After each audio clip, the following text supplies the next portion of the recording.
Donc, on a solo na politique, vous avez mon place tozali awa ezali hôtel de ville ya Kinshasa. Lelo nde babengisi bato kote bato baya kozwa ba macaron kote confinement ekozala total mpona commune ya Bondelobi bato bazala na facilité ya kokota ndenge oza kokonstate toza koloba na bino constat ezali ya maire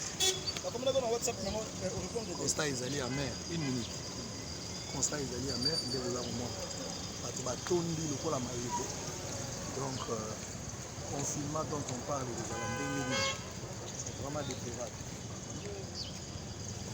déplorable sino boza komona tv ezala bato nyonso wana baza kozela nde bamacaron 20 000 personnes au total bakozala des services na qu'est-ce qui va se passer. Voilà Israël Mutombo, nous sommes là en temps réel. Ne jamais trahir le Congo, mais la manière que Gentilly travaille, ça me fait croire directement qu'il ne faut rien s'attendre. Confinement, on est dans la modèle à Kinshasa, donc c'est grave. On est là,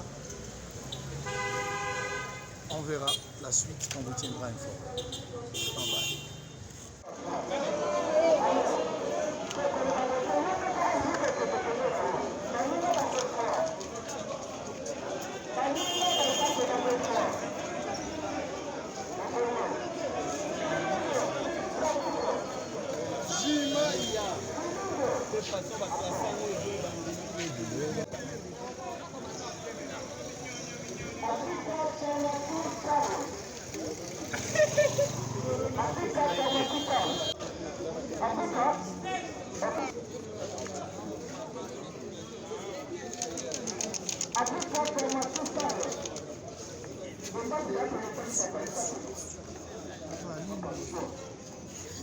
Bye.